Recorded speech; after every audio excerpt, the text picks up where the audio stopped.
ಇವತ್ತು ಹಬ್ಬದ ಸಡಗರ ಸಂಭ್ರಮ ಮನೆ ಮಾಡಿದೆ. ಇದಕ್ಕೆ ಕಾರಣ ಕರ್ನಾಟಕ ರಕ್ಷಣಾ ವೇದಿಕೆ ಗ್ರಾಮ ಘಟಕ ಹಂದಿಗನೂರವರು ವಿನೂತನವಾದಂಥ ಈ ಕಾರ್ಯಕ್ರಮವನ್ನು ಸತತ ಒಂದು ತಿಂಗಳಾತೀಗ ಎಲ್ಲ ಪ್ರಯತ್ನವನ್ನು ಮಾಡಿ ಇವತ್ತು ನವೆಂಬರ್ 1ರಂದು ಈ ಹಬ್ಬವನ್ನು ನಾವು ಮಾಡೋಣ ಅಂತಕ್ಕಂಥ ವಿಚಾರವನ್ನು ಮಾಡಿ ಈ ಸುಂದರವಾದಂಥ ವೇದಿಕೆಯನ್ನು ಈ ಹೃದಯ ಭಾಗದಲ್ಲಿ ನಿರ್ಮಿಸಿ ಇವತ್ತಿನ ಕಾರ್ಯಕ್ರಮವನ್ನು ಸಜ್ಜುಗೊಳಿಸಿದ್ದಾರೆ. ಕರ್ನಾಟಕ ರಾಜ್ಯೋತ್ಸವ ನಾವು ನಮ್ಮ ಶಾಲೆಯಲ್ಲಿ ಬೆಳಗ್ಗೆ ಮಾಡಿದ್ದೀವಿ. ಅವ್ರು ಏನು ಹೇಳಿದರು ಅಂದರೆ, ಸರ ಶಾಲಾ ಕಾಲೇಜುಗಳಲ್ಲಿ ಮಾಡಲಿ, ಊರ ವತಿಯಿಂದ ನಾವು ಕಾರ್ಯಕ್ರಮವನ್ನು ಉನ್ನತವಾಗಿ ಮಾಡಲಿಕ್ಕೆ ಆದ್ದರಿಂದ ಉಪನ್ಯಾಸವನ್ನು ತಮಗೆ ನಾವು ನಿರ್ವಹಿಸಬೇಕು ಅಂತ ನಾನು ಕೇಳ್ಕೊಂಡಾಗ ನನಗೆ ಭಾಳ ಖುಷಿ ಆಯ್ತು. ಕನ್ನಡ ಶಾಲೆ ಮಾಸ್ತರ್ ಕನ್ನಡ ಕಾರ್ಯಕ್ರಮ ನಮಗೆ ಹೇಳಿ ಮಾಡಿಸಿದ ಕಾರ್ಯಕ್ರಮವೆಲ್ಲ. ಆದರೆ ಇದು ಒಂದೇ ದಿನಕ್ಕೆ ಸೀಮಿತ ಆಗಬಾರ್ದು. ಈ ಕಾರ್ಯಕ್ರಮ ಇವತ್ತು ಮಾಡಿ ಕೈ ಬಿಡೋದಲ್ಲ. ಹೇಳ್ತೇನೆ ನಾ ಈಗ ಮುಂದೆ ಮಾತನಾಡುವಾಗ. ಈ ಒಂದು ಕಾರ್ಯಕ್ರಮದ ಅಧ್ಯಕ್ಷತೆಯನ್ನು ವಹಿಸಿರ್ತಕ್ಕಂಥ ಮಲ್ಲಿಕಾರ್ಜುನ್ ಪಾಟೀಲ್ರವರೇ, ಉದ್ಘಾಟಕರಾದಂಥ ಆತ್ಮೀಯ ಸ್ನೇಹಿತರಾದಂಥ ಉಸ್ಮಾನ್ ಸಾಬ್ ಹಂದಿಗೆ ಅವರೇ, ಹಾಗೂ ಉಪಸ್ಥಿತರಿರ್ತಂಥ ಕರವೇ ತಾಲೂಕಾ ಘಟಕದ ಅಧ್ಯಕ್ಷರಂಥ ಹಾಲೇಶ್ ಹಾಲಣ್ಣವರವರೇ, ಚೆನ್ನಪ್ಪ ಹೊನ್ನಮ್ಮನವರವರೇ, ಗ್ರಾಮದ ಪ್ರಥಮ ಪ್ರಜೆಯಾದಂಥ ಉಮೇಶ್ ಮಾಮ್ಲೆ ದೇಸಾಯಿ ಅವರೇ, ಹಾಗೂ ಪಿ ಡಿ ಅವರವರೇ, ಪ್ರವೀಣ್ ಹೊಸ್ಮನಿ ಸರ್ ಅವರೇ, ಸಿ ಎಸ್ ಮರಳಿಹಳ್ಳಿ ಸರ್ ಅವರೇ, ನರ್ತಿ ಸರ್ ಅವರೇ, ಸುರೇಶ್ ಮರಾಠಿ ಅವರೇ, ಹಾಗೂ ಮಾನವ ಹಕ್ಕುಗಳ ಆಯೋಗ ಮತ್ತು ಕರ್ನಾಟಕ ರಾಜ್ಯ ರೈತ ಸಂಘದ ಅಧ್ಯಕ್ಷರು ಹಳೆಯಂದೂರಾದಂಥ ಶಿವಾನಂದ ಅರಳಿಯವರೇ, ಕುಮಾರಿ ಮೇಘಾ ಮತ್ತು ಗೀತಾ ಮೇಡಮ್ ಅವರೇ, ಕುಮಾರಸ್ವಾಮಿ ಹಿರೇಮಠ್ರೆ, ಹಿರಿಯರಾದಂಥ ಮಂಜುನಾಥ್ ಪಾಟೀಲ್ರೇ, ಬಸಯ್ಯ ಕಳ್ಳಿಮಠ್ರೆ, ವೀರೇಶ್ ತರ್ಲಘಟ್ಟವರೇ, ಒಟ್ಟಾರೆ ಶಿಕ್ಷಣ ಪ್ರೇಮಿಗಳೇ, ಕನ್ನಡ ಅಭಿಮಾನಿಗಳೇ, ರಕ್ಷಣಾ ವೇದಿಕೆಯ ಎಲ್ಲ ಸರ್ವ ಸದಸ್ಯರುಗಳೇ, ಗ್ರಾಮ ಘಟಕದ ಸುತ್ತಮುತ್ತಲಿನ ಗ್ರಾಮಗಳ ಅಧ್ಯಕ್ಷರೇ, ಕನ್ನಡ ಅಭಿಮಾನಿಗಳೇ, ಇವತ್ತು ಎಲ್ಲಾದರೂ ಇರು, ಎಂತಾದರೂ ಇರು, ಎಂದೆಂದಿಗೂ ನೀ ಕನ್ನಡವಾಗಿರು, ಕನ್ನಡವೇ ಸತ್ಯ, ಕನ್ನಡವೇ ನಿತ್ಯ. ಈ ಮಾತನ್ನು ನಾವು ಹೃದಯ ಮನಗಳಲ್ಲಿ ಸ್ಮರಿಸುತ್ತಾ, ಕನ್ನಡ ಕೆಲಸಕ್ಕಾಗಿ ನೆಲ ಜಲ ಗಡಿ ಭಾಗ ಕನ್ನಡಿಗನಿಗೆ ತೊಂದರೆಯಾದಾಗ ಕನ್ನಡ ಶಾಲೆಗಳ ಉಳಿವು ಅಳಿವು, ಕನ್ನಡ ಸಂಘಗಳ ಬೆಳಕು, ಈ ಎಲ್ಲ ಕೆಲಸವನ್ನು ಕನ್ನಡ ಅಧೋಗತಿಗೆ ಹೋಗದಂತೆ ಉತ್ತುಂಗ ಸ್ಥಿತಿಯಲ್ಲಿ ಮೆರಲಿಕ್ಕೆ ಈ ಕರ್ನಾಟಕ ರಕ್ಷಣಾ ವೇದಿಕೆಯವರು ಮಾಡ್ತಕ್ಕಂಥ ಕೆಲಸ ಅತ್ಯಮೂಲ್ಯವಾಗಿ ಕೆಲಸ ಮಾಡ್ತಾ ಇದೆ. ಯಾಕೆಂದರೆ ಹಲವಾರು ದಿನಪತ್ರಿಕೆಗಳಲ್ಲಿ ನಾನು ಓದ್ತಾ ಇರ್ತೀನಿ, ರಕ್ಷಣಾ ವೇದಿಕೆಯವರು ಇಲ್ಲಿ ಈ ರೀತಿ ನ್ಯಾಯವನ್ನು ಒದಗಿಸಿಕೊಟ್ರು, ಇಂಥ ಅಧಿಕಾರಿಗಳನ್ನು ಭೇಟಿಯಾದರು, ಆಮೇಲೆ ಇಲ್ಲೆಲ್ಲ ಕಾರ್ಯಕ್ರಮಗಳನ್ನು ಆಯೋಜನೆ ಮಾಡೋದು, ಇದು ಒಬ್ಬರಿಂದ ಸಾಧ್ಯ ಇಲ್ಲ. ಇಲ್ಲೇ ಕಾಣದ ಕೈಗಳು ಎಲ್ಲ ಕೆಲಸ ಮಾಡ್ತವೆ. ಆಮೇಲೆ ಎಲ್ಲ ಯುವಕರು ನೋಡ್ರಿ ಈ ಊರ ಕಾರ್ಯಕ್ರಮವನ್ನು ಇದನ್ನು ವ್ಯವಸ್ಥಿತವಾಗಿ ಇವತ್ತು ಹಮ್ಮಿಕೊಂಡಾರ. ಅಂದರೆ ನಾವು ಕರ್ನಾಟಕ ರಕ್ಷಣಾ ವೇದಿಕೆಯ ಈ ಕನ್ನಡಿಗರನ್ನು ಒಂದೆಡೆ ಸೇರಿಸ್ತಕ್ಕಂಥ ಕೆಲಸ ಇವತ್ತೆಲ್ಲರಿಗೂ ಹಂದಿಗನೂರು ಒಂದ ಗುಂಗು. ಏನು ಗುಂಗು ಅಂದ್ರೆ ಕನ್ನಡ ಕನ್ನಡ ಹಾಸವಿ ಕನ್ನಡ, ಬಾರಿಸು ಕನ್ನಡ ಡಿಂಡಿಮವ, ಓ ಕರ್ನಾಟಕ ಹೃದಯ ಶಿವ, ಕುವೆಂಪು, ನಮ್ಮ ಕನ್ನಡದ ರಾಷ್ಟ್ರಕವಿಗಳು, ಬೇಂದ್ರೆಯವರು, ಅನೇಕರು ಕನ್ನಡ ನಾಡಿನ ಒಂದು ಸೇವೆಯನ್ನು ಕವನಗಳ ಮೂಲಕ ಸಮಾಜದಲ್ಲಿ ಕನ್ನಡವನ್ನು ಬೇರನ್ನಾಗಿ ಬಿಡುವಂತೆ ಕೆಲಸ ಮಾಡಿದ್ದಾರೆ. ಈ ಒಂದು ವಿಚಾರವಾಗಿ ನಮ್ಮ ತಾಯಿ ಭಾಷೆ ಕನ್ನಡ, ನಮಗೆ ಇಂಗ್ಲೀಷ್ನ ಕನಸು ಬೀಳಲ್ಲ.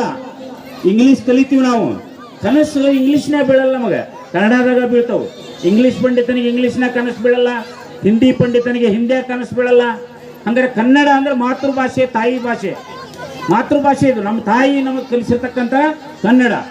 1956 ಮೈಸೂರು ರಾಜ್ಯಕ್ಕೆ ಸೀಮಿತವಾದಂಥ ಈ ಪ್ರದೇಶವನ್ನು ಮೊದಲು ಪ್ರಾಂತ್ಯಗಳನ್ನು ಒಗ್ಗೂಡಿಸಿ ಅದಕ್ಕೆ ಮೈಸೂರು ರಾಜ್ಯ ಅಂತ ಹೆಸರು ಕೊಟ್ಟಾಗೂ ಕೂಡ ಕನ್ನಡಿಗರಿಗೆ ಸಮಾಧಾನ ಆಗಲಿಲ್ಲ.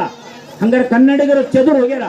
ಈ ಎಲ್ಲ ಕನ್ನಡಿಗರನ್ನ ಬೇರೆ ಬೇರೆ ಭಾಗಗಳಿಂದ ಕರೆದು ಒಂದೆಡೆ ಸೇರಿಸಿ ಕನ್ನಡಿಗರ ನಾಡು, ಕನ್ನಡ ನಾಡು, ಕರುನಾಡು ಅಂತಕ್ಕಂಥ ಹೆಸರನ್ನು ಕೊಟ್ಟಿದ್ದು 1973 ನವೆಂಬರ್ 1ನೇ ತಾರೀಕು. ಈ ಸುದಿನ ನಾವು ಕರ್ನಾಟಕ ರಾಜ್ಯ, ನೀವು ನೋಡಿರ್ಬೋದು, ಕನ್ನಡದ ಕಣ್ಮಣಿ ಡಾಕ್ಟರ್ ರಾಜ್ಕುಮಾರ್ ಅವರ ಬಾಯಲ್ಲಿ ಕನ್ನಡ ಕೇಳುವುದೇ ಚಂದ. ಎಲ್ಲ ಹಿರಿಯರಿದ್ದೀರಿ, ಆ ಕನ್ನಡಕ್ಕಾಗಿ ಅವ್ರ ಸೇವೆಯನ್ನು ನಾವು ನೆನೆಯಬೇಕು ಇವತ್ತಿನ ಕಾಲದೊಳಗೆ. ಆಮೇಲೆ ಹಳ್ಳಿಕೇರಿ ಗುದ್ಲಪ್ಪನವರು, ಆಲೂರು ವೆಂಕಟರಾಯರು, ಇವರೆಲ್ಲ ನಮ್ಮ ಉದಯವಾಗಲಿ ಚೆಲುವ ಕನ್ನಡ ನಾಡು ಹುಯಿಲ್ಗೋಳ್ ನಾರಾಯಣರಾಯರು ಈ ಕನ್ನಡ ತೇರನ್ನ ಇಲ್ಲಿವರೆಗೂ ಎಳ್ಕೊಂಡು ಬಂದಿದ್ದಾರೆ. ಚಂದ್ರಶೇಖರ್ ಪಾಟೀಲ್ ಅವರು ಇಲ್ಲೇ ನಮ್ಮ ಮದ್ದು ಹಳ್ಳಿಯವರು, ಚಂದ್ರಶೇಖರ್ ಪಾಟೀಲ್ ಅವರು ಚಂಪಾ ಅಂತ ಹೇಳ್ತೀವಿ ನಾವು, ಅವರೆಲ್ಲ ಕನ್ನಡ ಸೇವೆಯನ್ನ ಅವಿರತವಾಗಿ ಮಾಡ್ಕೊಂಡು ಬಂದಿದ್ದಾರೆ.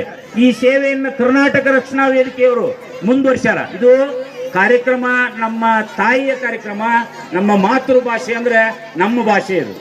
ಇವತ್ತ ಆ JP ರಾಜರತ್ನಂ ಹೇಳ್ತಾರೆ, ನರಕಕ್ಕೆ ಕರೆಸಿ ನಾಲಿಗೆ ಸೀಳಿಸಿ ಬಾಯಿ ಹೊಳೆದ್ರು ನಾ ಮೂಗಿನಿಂದ ಆಡ್ತೀನಿ ಕನ್ನಡನ ಅಂತ. ನಾ ಮೂಗಿನಿಂದ ಮಾತಾಡ್ತೀನಿ ಕನ್ನಡ ಅಂದ್ರೆ ಅಷ್ಟು ಕನ್ನಡ ಅಭಿಮಾನ. ಇವತ್ತು ಕನ್ನಡ ಶಾಲೆಗಳು ಅಧೋಗತಿ ಹೋಗ್ತಕ್ಕಂಥ ಈ ಸಂದರ್ಭದಲ್ಲಿ ನಾವು ಉಳಿದ ಭಾಷೆಯನ್ನ ದ್ವೇಷ ಮಾಡೋದು ಬೇಡ, ಇಂಗ್ಲಿಷನ್ನು ಪ್ರೀತಿಸಿ, ಎಲ್ಲ ಭಾಷೆಗಳನ್ನು ಪ್ರೀತಿಸಿ, ಆದರೆ ಕನ್ನಡವನ್ನ ರಕ್ಷಿಸಿ, ಪೋಷಿಸಿ, ಬೆಳೆಸಿ ಅಂತ ನಾನು ಎಲ್ಲ ಮಹಾಜನರಲ್ಲಿ ಮನವಿಯನ್ನು ಮಾಡ್ತಾ ಇದ್ದೇನೆ. ಇವತ್ತು ಕನ್ನಡವನ್ನು ಉಳಿಸಿ ಕೆಲಸ ಆಗಬೇಕಾಗಿದೆ. ಕನ್ನಡ ನೆಲಕ್ಕೆ ತೊಂದರೆಯಾದಾಗ, ಜನಕ್ಕೆ ತೊಂದರೆಯಾದಾಗ, ಸಮಸ್ಯೆಗಳು ಬಂದಾಗ ರಕ್ಷಣಾ ವೇದಿಕೆ ಅಂತ ಎಲ್ಲ ಮುಖಂಡರು ಅಲ್ಲಿ ನಿಂತುಕೊಂಡು ಈ ಕನ್ನಡ ತಾಯಿಯ ಸೇವೆಯನ್ನ ಮಾಡಲು ನೀವೆಲ್ಲ ಮುಂದಾಗ್ರಿ. ಅದಕ್ಕೆಲ್ಲ ಹಿರಿಯರ ಸಹಕಾರ ಇದೆ ಅಂತಕ್ಕಂಥ ಮಾತನ್ನು ಈ ಸಂದರ್ಭದಲ್ಲಿ ನಾನು ಹೇಳ್ತಾ ಇದ್ದೇನೆ. ಆಮೇಲೆ ಇದು ಹೃದಯ ಭಾಷೆ ಯಾವುದು ಕನ್ನಡ.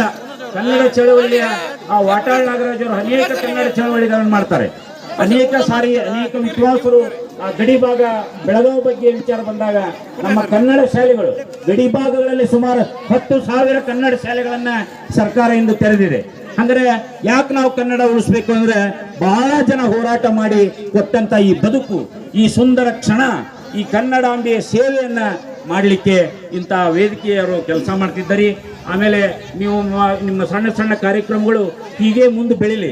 ಇದಕ್ಕೆ ಹಿರಿಯರ ಆಶೀರ್ವಾದ ಇರ್ತದೆ, ಶಿಕ್ಷಣ ಪ್ರೇಮಿಗಳ ಸಹಕಾರ ಇರ್ತದೆ, ದಾನಿಗಳ ಸಹಕಾರ ಇರ್ತದೆ.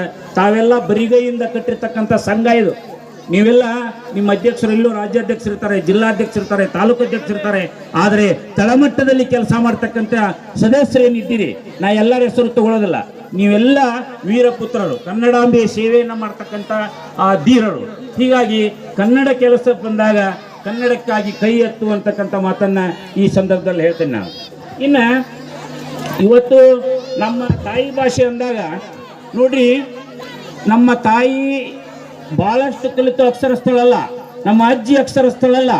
ಅವರು ಕನ್ನಡವನ್ನ ಎಷ್ಟು ಚಂದ ತಮ್ಮ ರೂಢಿ ಮಾಡ್ಕೊಂಡಿದ್ರು ಅಂದ್ರೆ, ಮಕ್ಕಳು ಹುಟ್ಟಿದಾಗ, ನಾವು ನೀವು ಸಣ್ಣರಿದ್ದಾಗ, ಈಗ ಕಲ್ಗಟ್ಟಿಗೆ ತೊಟ್ಲಿಲ್ಲ, ಅವಾಗ ಕಲ್ಗಟ್ಟಿಗೆ ತೊಟ್ಟಲ್ದೊಳಗೆ ಜಗ್ದಾಗ ನೀರು ಕಾಸಿ ಇವನ ಬಳ್ಳೆಳ್ಳಿ ಜಜ್ಜಿ ನೆತ್ತಿಗೆ ಸೌರಿ ಎಣ್ಣೆ ಸೌರಿ ಕಲ್ಗಟ್ಟಿ ತೊಟ್ಟಲ್ದ ಹಾಕಿ ಜೋಗಳ ಆಡ್ತಿದ್ರು. ಆ ಜೋಗಳ ಹಾಡತಕ್ಕಂಥ ಕನ್ನಡ ಭಾಷೆ ಅಲ್ಲಿಂದ ಪ್ರಾರಂಭ ಆಗಿದ್ದು, ನಮ್ಮ ಅಜ್ಜಿ ಮುತ್ತಜ್ಜಿಯಿಂದ. ಈಗ ಜೋಗಳೆಲ್ಲ ಹೋಗ್ಯಾವು, ಈಗ ಕಟ್ಟಿಗೆ ತೊಟ್ಲಾನು ಇಲ್ಲ, ಎಲ್ಲ ಪ್ಲಾಸ್ಟಿಕ್ ತೊಟ್ಲು ಬಂದವು. ಈಗ ಜೋಗಳ ಆಡಂತ ಹೆಣ್ಮಕ್ಳು ಇಲ್ಲ. ಹಾಗಾದ್ರೆ ಹಿರಿಯರು ಬಿಟ್ಟಂತ ಈ ಬುತ್ತಿಯನ್ನ, ಈ ಒಂದು ವಿಚಾರವನ್ನ ನಾವು ಮುಂದುವರ್ಸ್ಕೊಂಡು ಹೋಗ್ಬೇಕು. ಒಂದು ಉದಾಹರಣೆಗಾಗಿ ನಾನು ಈ ತಾಯಂದ್ರಿಗಾಗಿ ಹೇಳ್ತಾ ಇದ್ದೀನಿ, ತಾಯಿಯ ನುಡಿ ಹೇಗಿರ್ತದೆ ಅಂತ.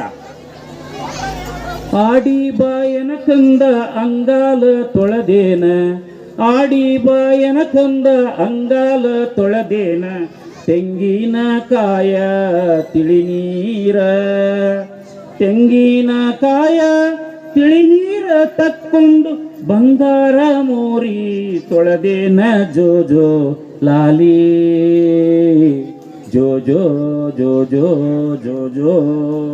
ಮಾರುದ್ದ ಹಾಸಿಗಿ ತೋಳುದ್ದ ತೆಲೆದಿಂಬು, ಮಾಣಿಕ್ಯದಂತ ಮಗ ಮುಂದ, ಮಾಣಿಕ್ಯದಂತ ಮಗ ಮುಂದ ಇದ್ದರ ಮಾರಾಯರ ಗೊಡವಿ ನನಗೇಕೆ, ಜೋ ಜೋ ಲಾಲಿ, ಜೋ ಜೋ ಜೋ ಜೋ ಜೋ ಜೋ. ಬೆಟ್ಟಕ್ಕೆ ಬಿದಿರಾಸೆ, ಹೆಣ್ಣಿಗೆ ತವರಾಸೆ, ಬಿತ್ತಿದ ಬೆಳೆಗೆ ಮಳೆಯಾಸೆ, ಬಿತ್ತಿದ ಬೆಳೆಗೆ ಮಳೆಯಾಸೆ, ಕಂದಯ್ಯ ನಿನ್ನಾಸೆ ನನಗ ಅನುಗಾಲ, ಜೋ ಜೋ ಲಾಲಿ, ಜೋ ಜೋ ಜೋ ಜೋ ಜೋ ಜೋ. ಹಂಗಾರೆ ಇದೆಲ್ಲ ಈ ಹಾಡುಗಳನ್ನು ಹಾಡಿದಾಗ ಆ ಮಗು ಯಾಕೆ ಅವ್ರ ಅಪ್ಸತ್ಯ ಮಕ್ಕ ಹಂಗೆ ಹಾಡ್ತಿದ್ರು ಹಿಂದಲ್ಲಿ ಹಿರಿಯರು. ಈಗೆಲ್ಲ ಹಾಡುಗಳು ಮಾಯಾಗ್ಯವು. ಅದಕ್ಕೆ ಕನ್ನಡ ಕಾರ್ಯಕ್ರಮಕ್ಕೆ ಯಾರಾದ್ರೂ ಮನೆಯಲ್ಲಿ ಕನ್ನಡ ಹೆಸರು ಇಡೋದಿದ್ರೆ ತಾಯಂದ್ರು ದಯವಿಟ್ಟು ಅಲ್ಲಿ ಹೋಗ್ಬೇಕು. ಅಲ್ಲಿ ಹಿರಿಯರು ಹಾಡ್ತಕ್ಕಂಥ ಹಾಡುಗಳು ಅವು ನಮಗೆ ಬೀಜ ಬುತ್ತಿಯಾಗಿ ನಮ್ಮ ಕನ್ನಡ ನಾಡನ್ನು ಬೆಳೆಸುವಲ್ಲಿ ಸಹಾಯಕ ಆಗ್ತವೆ ಅಂತಕ್ಕಂಥ ಮಾತನ್ನ ಈ ಸಂದರ್ಭದಲ್ಲಿ ನಾ ಹೇಳ್ತಾ, ಆಮೇಲೆ ಒಟ್ಟಾರೆಯಾಗಿ ಈ ಕನ್ನಡದ ಬಗ್ಗೆ ಮಾತನಾಡಬೇಕಂದ್ರೆ ಒಂದು ದಿವಸ ಹಗಲೆಲ್ಲ ಮಾತಾಡ್ಬೋದು, ಒಂದೇ ಸೆಂಟೆನ್ಸ್ ತೆಗೆದುಕೊಂಡು. ಅಷ್ಟು ಮಂದಿ ಸೇವೆ ಸಲ್ಲಿಸ್ಯಾರ, ಅಷ್ಟು ಸಾಹಿತ್ಯ ಅಭಿವೃದ್ಧಿ ಆಗಿದೆ. ಆದ್ರೆ ನಾವು ಮಾಡ್ತಕ್ಕಂಥ ಕೆಲಸ ಏನು ಹಂದಿಗನೂರೊಳಗಂದ್ರೆ ಈ ಕನ್ನಡ ಬೆಳಕೇನು ಮಾಡಿರಲ್ಲ, ಇದು ಗುಂಗು. ಈ ಗುಂಗು ಎಲ್ಲರಿಗೂ ಇವತ್ತು ಕನ್ನಡದ ಗುಂಗನ್ನು ಮಾಡಿದವರು ರಕ್ಷಣಾ ವೇದಿಕೆಯವರು. ಇದು ಅವ್ರು ಮಾಡಿದ ಪ್ರಯತ್ನ ಮತ್ತು ಶ್ಲಾಘನೀಯ. ಯಾಕಂದ್ರೆ ಸ್ಥಳೀಯರನ್ನೇ ಕರೆದು, ದೂರದಿಂದ ಕರೆಸಿಲ್ಲ ಅವ್ರು ಯಾರನ್ನು, ನಮ್ಮವರೇ ನಮ್ಮಲ್ಲಿದ್ದಂಥವ್ರನ್ನೇ ಕರೆದು ಈ ನಮೂನಿ ಸುಸಂಸ್ಕೃತವಾದಂಥ ಸುಸಜ್ಜಿತವಾದಂಥ ಈ ಸಂಜೆಯ ವೇದಿಕೆಯಲ್ಲಿ ಅತ್ಯುತ್ತಮವಾಗಿ ಕಾರ್ಯಕ್ರಮವನ್ನು ಮಾಡಿದ್ದಾರೆ. ಇಲ್ಲೇ ಗುಂಗು ಅಂದಾಕ್ಷಣ ಒಂದು ಅಂಶವನ್ನು ಹೇಳಿ ನನ್ನ ಮಾತು ಮುಗಿಸ್ತೇನೆ. ಏನು ಅಂದ್ರೆ ಇಲ್ಲಿ ವೇಳೆಯ ಅಭಾವ ಭಾಳ ಅದ. ಸಾಕಷ್ಟು ಮಕ್ಕಳ ಕಾರ್ಯಕ್ರಮ ಅದಾವು, ನಮ್ಮ ಮಕ್ಕಳು ಕೂಡ ಡ್ಯಾನ್ಸ್ ಅದಾವು. ತಾವೆಲ್ಲ ಒಟ್ಟ ಹೇಳ್ಬೇಡ್ರಿ ಕಾರ್ಯಕ್ರಮ ಮುಗಿಯ ಮಠ, ಯಾಕಂದ್ರೆ ನಾವು ಭಾಷಣ ಬೋರ್ ಆಗತ್ತೆ ನಿಮಗೆ. ನಮ್ಮ ಮಕ್ಕಳ ಕಾರ್ಯಕ್ರಮ, ನಿಮ್ಮ ಮಕ್ಕಳ ಕಾರ್ಯಕ್ರಮ ನೋಡಲು ಇದನ್ನ ಮಾಡಿ ಅವರೆಲ್ಲ ಭಾಳ ಚಾಯ್ಸ್ ಮಾಡಿ ಒಂದೊಂದು ಶಾಲೆಗಿಂತ ಕಾರ್ಯಕ್ರಮ ಅಂತ ಕೊಟ್ಟಿದ್ರು. ಈಗ ಈ ಒಂದು ವಿಚಾರವಾಗಿ ನಾವು ಬೇಂದ್ರೆಯವರ ಒಂದು ಮಾತು, ಬೇಂದ್ರೆಯವರು ಕನ್ನಡದ ಬಗ್ಗೆ ಏನು ಹೇಳಿದರು, ನಾನು ಬಡವ ಆಕೆ ಬಡವಿ. ನೋಡ್ರಿ, ಇದು ಎಷ್ಟು ಸುಮಧುರವಾಗಿ ತಿಳಿತೈತಿ ಕನ್ನಡ. ಸುಲಿದ ಬಾಳೆಹಣ್ಣು ಅಂತೇವೆ ಕನ್ನಡ ನಾವು. ನಾನು ಬಡವ ಆಕೆ ಬಡವಿ, ಒಲವೇ ನಮ್ಮ ಬದುಕು, ಒಲವೇ ನಮ್ಮ ಬದುಕು, ಬಳಸಿಕೊಂಡೇವೆ ಅದನ್ನೇ ನಾವು ಅದಕ್ಕೂ ಇದಕ್ಕೂ ಎದಕ್ಕೂ. ನೋಡ್ರಿ, ಒಲವೇ ನಮ್ಮ ಬದುಕು, ನಾನು ಬಡವ ಆಕೆ ಬಡವಿ, ಗಂಡ ಹೆಂಡತಿ ಬಗ್ಗೆ ಹೇಳೋದು. ಒಲವೇ ನಮ್ಮ ಬದುಕು, ಬಳಸಿಕೊಂಡೇವೆ ಅದನ್ನೇ ನಾವು ಅದಕ್ಕೂ ಇದಕ್ಕೂ ಎದಕ್ಕೂ ಅಂತ. ಅಂದರೆ ಈ ರೀತಿ ಉದಯವಾಗಲಿ ನಮ್ಮ ಚೆಲುವನಾಡಲು ಅಂತ ಹುಯಿಲ್ಗೋಳ್ ನಾರಾಯಣರಾವ್ ಅವರು ಹೇಳಿದಾಗಿಂದನೂ ಇಲ್ಲಿವರೆಗೆ ನಾವು ಕನ್ನಡವನ್ನು ಉಳಿಸ್ಲಿಕ್ಕೆ, ಕನ್ನಡವನ್ನು ಬೆಳೆಸಲಿಕ್ಕೆ ನಾವು ಪ್ರಯತ್ನ ಮಾಡ್ತಿದ್ದೀವಿ. ಅಂದರೆ ಇವತ್ತಿನೊಳಗೆ 10 ಮಕ್ಕಳಿದ್ರೆ ಶಾಲೆಯನ್ನು ಮುಚ್ಚಬಾರ್ದು ಅಂತ ಸರ್ಕಾರದ ಆದೇಶ ಇತ್ತು. 10 ಮಕ್ಕಳಿರಲಿ, ಅಲ್ಲೊಂದು ಶಾಲೆ ನಡೆಸಬೇಕು. 1 ಕಿಲೋಮೀಟರ್ ಒಳಗೆ ಒಂದು ಹೈಸ್ಕೂಲ್ ಇರಬೇಕು, ಒಂದು ಕನ್ನಡ ಶಾಲೆ ಇರಬೇಕು. ಮಕ್ಕಳು ನಡ್ಕೊತ ಹೋಗಬಾರ್ದು. ಇಲ್ಲೇ ನಿಮ್ಮ ಊರಾಗ ನೋಡ್ರಿ, ಒಂದು ಪ್ರೈವೇಟ್ ಸ್ಕೂಲ್ ಇದೆ, ಒಂದು ಕನ್ನಡ ಶಾಲೆ ಇದೆ, ಒಂದು ಉರ್ದು ಶಾಲೆ ಇದೆ, ಒಂದು ಹೈಸ್ಕೂಲ್ ಇದೆ. ಆ ಕಾಲೇಜ್ ಮಾಡುವ ಹಂತದಲ್ಲಿ ಹೈಸ್ಕೂಲ್ನವರು ಇದ್ದಾರೆ. ಹೀಗಾಗಿ ದೇಸಾಯಿ ಮನೆತನದವರ ಒಂದು ಪ್ರತಿಷ್ಠಿತ ಮನೆತನದವರ ಒಂದು ಸಾಧನೆ ಆ ಹೈಸ್ಕೂಲ್.